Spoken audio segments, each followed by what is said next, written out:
Hi అండి, అందరికీ నమస్కారం. ఈరోజు ఒక చమత్కారమైన వ్యక్తికి ఎవరైనా ఒక ప్రశ్న కొంటిగా కానీ లేదంటే వికృతంగా కానీ ఏదైనా ప్రశ్న వేసినప్పుడు దానికి సమాధానం ఎలా చెప్తాడు అనేది ఈరోజు ఒక చిన్న కథ ద్వారా వివరించడానికి మీ ముందుకు వచ్చాను. ఇక వీడియోలోకి వెళ్ళిపోదాం. ఒక విలేకర్, సార్ మీది ఏ కులం అని అడగగానే ఆ వ్యక్తి ఏ వయసులో? విలేకరు వెంటనే అంటాడు, అంటే వయసును బట్టి కులం ఉంటుందా? ఆ వ్యక్తి అంటాడు, అవును ఉంటుంది. అయితే బాల్యంలో బాలకులం, యవ్వనంలో యువకులం, వృద్ధాప్యంలో పండుటాకులం, రాలిపోతే ఎండుటాకులం. విలేకర్, అది కాదు సార్, మామూలుగా మీది ఏ కులం?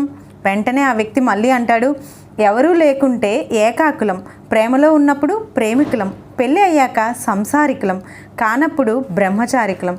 వెంటనే ఆ విలేకర్ మళ్ళీ, అది కాదండి, కమ్మ కాపు, అలా మీది ఏ కులం?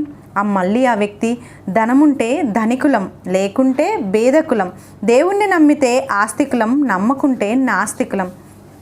మళ్ళీ విలేకర్, మీకు అసలు కులం లేదా? వెంటనే ఆ వ్యక్తి, ఎందుకు లేదు? ప్రయాణిస్తే ప్రయాణికులం, యాత్రలు చేస్తే యాత్రికులం, మాయలు చేస్తే మాంత్రికులం, ఉపన్యసిస్తే ఉపన్యాసకులం, హాస్యం పండిస్తే విదూషకులం, పాడితే గాయకులం, సభలో ఉంటే సభికులం, సినిమా హాల్లో ప్రేక్షకులం, టీవీల ముందు వీక్షకులం. విలేకర్, మీరు ఎక్కడ చదివారు?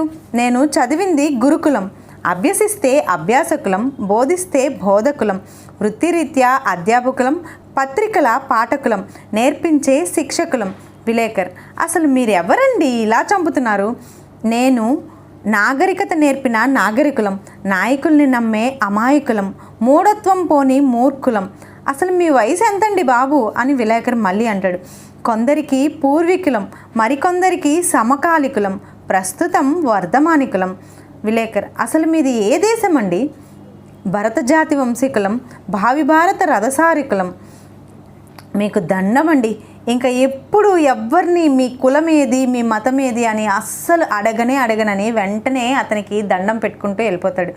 అంటే ఇందులో ఉండే చమత్కారం చూసారా? ఒక వ్యక్తిని విసిగించాలి అనే ఉద్దేశం లేకుండా విసిగించారనమాట. అంత చక్కగా సమాధానం చెప్తున్నాను అన్నట్లే వ్యంగ్యమైన హాస్యాస్పదమైన సమాధానంతో చక్కటి వివరణిస్తూ ఒక మంచి సమాధానం ఇచ్చి అతను అడిగిన తిక్క ప్రశ్న వల్ల తనే విసుగు చెందేటట్లు చేయడం అనేది ఇలాంటి వ్యక్తులకే సాధ్యం. మరి మీ లైఫ్లో మీరు ఎప్పుడైనా ఇలాంటి వ్యక్తుల్ని పరిచయం అయ్యారా?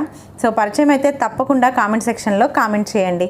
అలాగే ఈ చమత్కారమైన కవిత లాంటి కథ మీకు నచ్చిందని అనుకుంటున్నాను.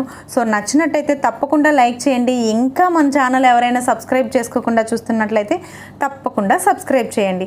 Thanks for watching. మరో మంచి డివోషనల్ కానీ మోరల్ కానీ ఇలా మంచి హాస్యాస్పదమైన స్టోరీతో కానీ మీ ముందుంటాను.